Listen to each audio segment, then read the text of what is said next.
What's going on, everybody? I'm John Opinion Sports, and today we're talking about the signing of Ricky Seals-Jones. The Giants needed a tight end badly. They grabbed themselves a number 2, number 3 option, I think. Now, Seals-Jones is only a receiving tight end. You don't want him inline blocking, well, pretty much ever. But you can move him around. You can line up in the slot, out wide, down in the red zone area. He's a nice, tall tight end, so he can go up, high point some passes. If he's fast enough, let's say he's a little too fast for linebackers, possibly some safeties. Too big for most corners, so that's what you're looking for in a receiving tight end nowadays. But bravo to Joe Schoen for getting Daniel Jones a weapon. Hopefully the coaches can get the most out of him. If they can, Seals-Jones is the type of player that can get you 400 or 500 yards receiving and 4 or 5 touchdowns in a year. And we've seen him have production like that in the past, so he is very capable. Now, I wouldn't count on it. I'll say that this signing shouldn't stop you from drafting a tight end or 2 in this year's draft, but I'm happy with the signing. And listen, Daniel Jones is probably the best quarterback that Seals-Jones has ever played with in his career. He's coming into maybe the best offensive system he's ever played in. We still got to see that. Maybe there's some untapped potential there. We have seen guys like Martellus Bennett come in the past that were always backups throughout their career, and then boom, they just hit it. That's something that you never know. It's a good, cheap deal, and man, we needed a tight end badly on this roster. Now, his PFF grade last season was a 62.3. That's very solid for PFF. He had 30 receptions, 271 yards, and 2 touchdowns in a backup role at tight end in Washington. So even if he's not the number 1 tight end on the roster, you'll still get that decent production out of him. And his 2 touchdowns last season, listen, that would have been first on the Giants last year. Tied, I think, with Evan Ingram. That's how awful the Giants wide receivers and tight ends were and how banged up they were. So another good move by Joe Schoen. I'm happy with it. Now, the surprising news was the release of safety Logan Ryan. I was hearing all different kinds of different numbers when it first came up. When it comes towards the savings, I've heard some people say this move saved $6 million. I've heard other, places that the Giants only saved $775,000. Whatever the number is, he is out of here. That's something you can't argue about. Listen, this past season, Logan looked visibly slower and less impactful. And unlike 2020, where he was regularly in the mix with producing turnovers, this past season he had a PFF grade of 60.4, which is just okay. But when you're making the kind of money that Logan Ryan was, you really need to do better than what he did.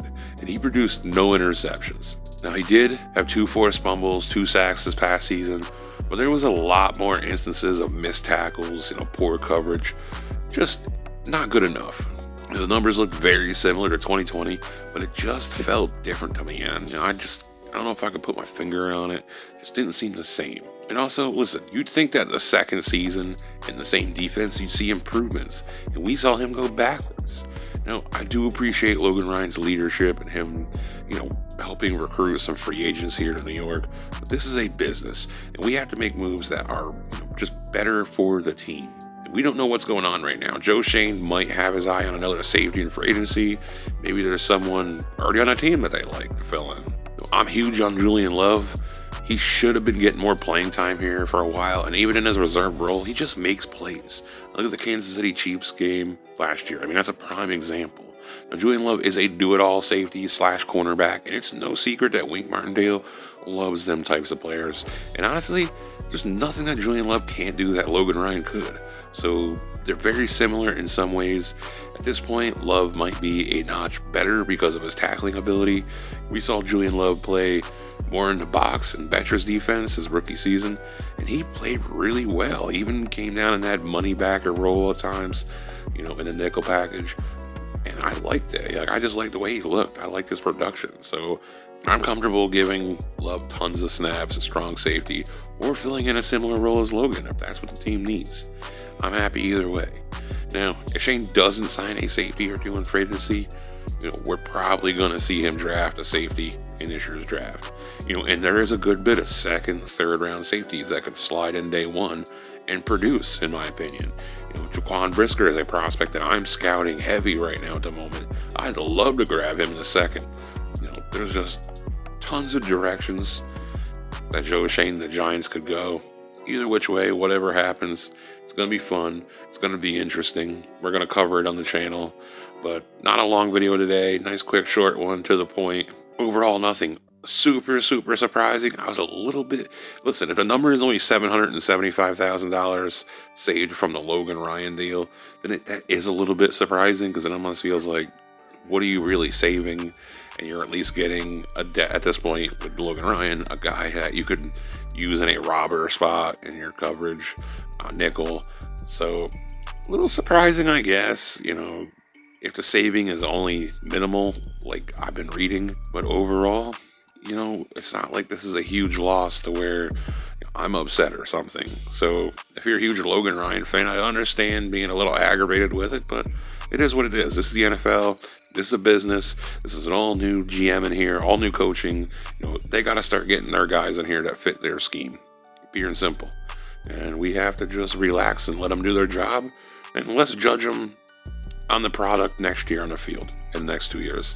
Let's judge them on that. Let's not judge them on, a player that they're moving on from that we don't know whether they're a scheme fit or not. But anyways, that's my opinion. That's my take on these two moves. Appreciate all the support from you guys. As soon as there's some worthy news, I'll have more videos out.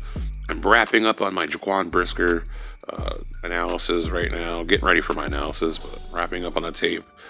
Love that guy. Stick around for that. But appreciate you all. Please like. It's a motivator. It helps my channel grow. Subscribe if you're new. Tons more of these videos, and peace.